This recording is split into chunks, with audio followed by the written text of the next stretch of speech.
You start small. Every time you keep a promise, guys, listen carefully.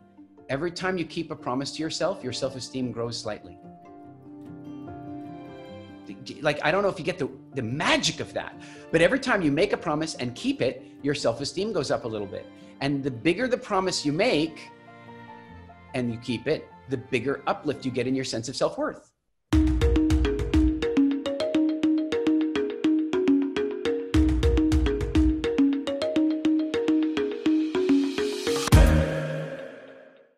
I am curious. I really am curious. How many of you have ever had the experience, okay, this is the question.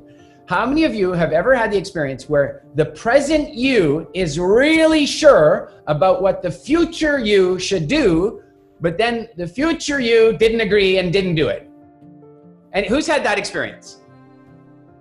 Yeah, me too. Yeah, so the present me is absolutely certain I'm going to be doing that and doing this and making that happen. And then the future me gets there and it's like, I don't know about that.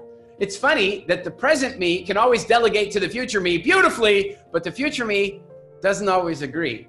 And so one of the reasons for taking notes is so that the present you can listen to the wisdom of the past you, because you've captured your ideas. You've captured the breakthroughs. Yeah, I want you to really get that that's important. And before we go into the content, I want to share one of the most powerful things I ever did for myself in personal development. One of the most powerful things that if you were to ask me, if I was sitting in an interview, you have a podcast and you're interviewing me, you ask me, Eric, you've done all the study and you've seen all these different people and had all these great mentors. What is the thing that changed your life the most? And the first thing I would say is I radically changed my relationship with food.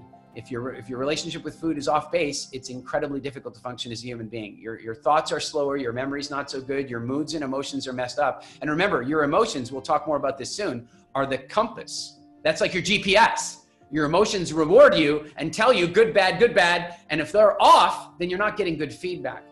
So that's the first thing. But the second thing is the thing I want to share with you now. And that is that I saw this man speaking. His name was Bob Ramito. I've never heard of him since, but I do remember his name.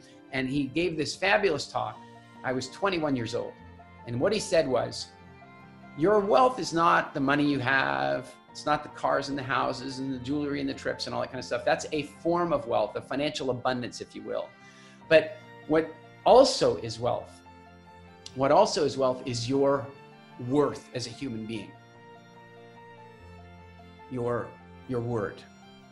Do you do what you say you're going to do? Do you keep your word? Because if you lost everything and you're fundamentally the kind of person who keeps their word, well, the odds are you'll be able to attract it all back to you. Because one of the things that works in attraction, if you really want to understand this whole concept of law of attraction, one of the things that works really well with law of attraction is when you follow your word, right? When you follow your word to others, but also your word to yourself. That's the really tough one. And one of the things he pointed out was that we have watered down the word promise completely, haven't we? Like, here's a question for you. And remember, be interactive in the way we answer these things, but if I'm in a movie and I'm the hero of the movie, okay? I'm the hero of the movie and I'm getting on a spaceship and I'm gonna go fight the bad guys and you're my love interest or my daughter or somebody really important and you're like, oh, but daddy, please don't go. And I say to you, I'll be right back. I promise. Am I ever coming back? No. That's the clue in Hollywood. The minute somebody promises they'll be back, they're never going to be back. Well, in a weird way, the word promise has been watered down where we can promise stuff. And maybe we don't really, we think promise means I'm going to give it my very best effort. I'm going to give it my very best effort. No, promise doesn't mean that at all. Promise means come hell or high water, nothing will stop me. I'm absolutely going to get this done. And I want you guys to all take on that definition of promise from now on. And so here's how it works. Somebody says to you, hey, will you come over to my place for my dinner party on Thursday? You can say, yep, I intend to be there. I do. Do you promise? No, I don't promise. Why not? I don't know. I mean, there could be a pandemic. There could be a pandemic and that guy from The Apprentice could end up president and the world would be in a weird, and maybe then I wouldn't want to come over to your house for dinner. So you don't promise, you understand. You can say, yes, I intend, but I don't promise. But now somebody comes along and says to you, hey, you know, I'm getting married. I want you to come to my wedding. Will you be there? Yeah, I'm coming. Do you promise? I promise that if it is at all possible for me to be there, I will be there. Do you hear the distinction? Now I'm allowing it out. You know, if there's a major event, if you know, what do they call that? A force of nature or an act of God takes place. Okay, but I've promised that I will be there if it's at all possible for me to be there. Now, I want you to know that when I first learned this from Bob, I decided I was in, and the entire year after that, I didn't break a single promise, not one promise. I didn't break a single promise. And there was one thing that really helped me to do that. And that was, I didn't make any. I didn't make any promises. I just didn't make any. And then I slowly started making them again. I slowly started getting comfortable with making promises. But here's my real question for you. I want to know, honestly, by show of hands, how many of you feel like it's easier to keep your promise for somebody else than it is to keep your promise to yourself? Raise your hand if you think that's true. Yeah, no kidding, hey? And so what I want you to know is the real gift that I gave myself all those years ago is that I learned to keep my promises to me. I do. And I'm very, very careful about making them. I'm very careful about making them. But it's one of the ways that I managed to, remember, when I wanted to change my relationship with food, there was no WildFit. I couldn't go sign up for WildFit. I had to figure it out for me. And so one of the things that I figured out was promises. But I learned something about this, and I want you to hear me about this before we jump into the rest of this program here. I really want you to hear this. You start small.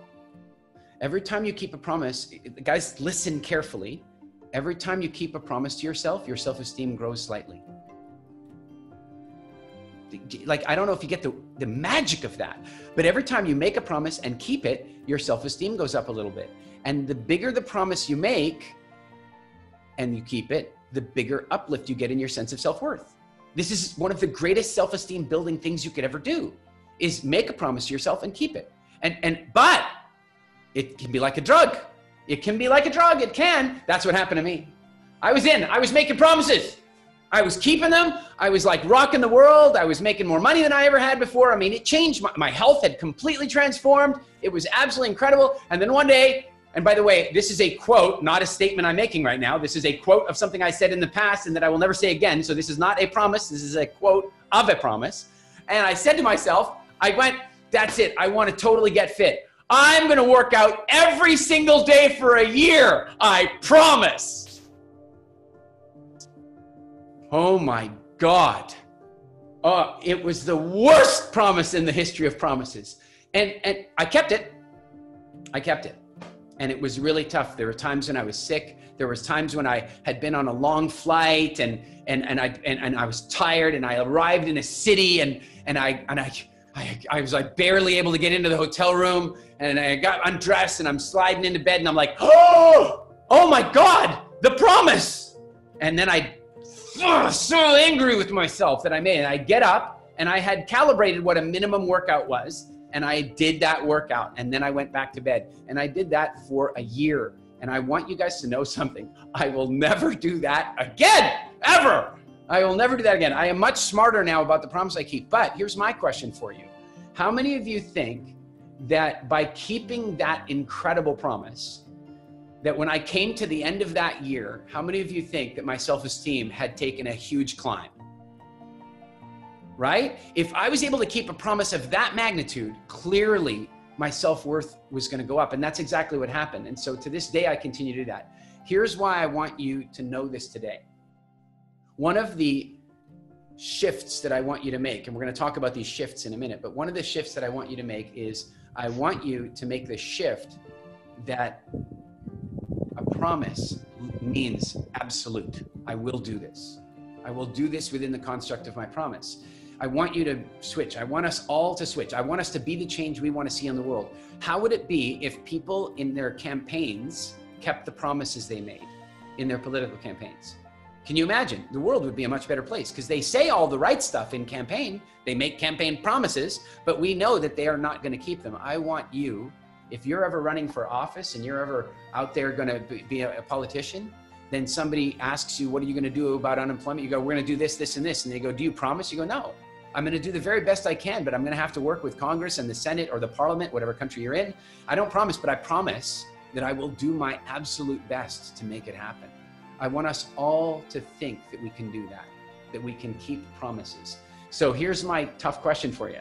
How many of you guys are willing to play the game with me that you are absolutely from here on out going to treat promises as an absolute that you will keep? How many of you are prepared to do that with me?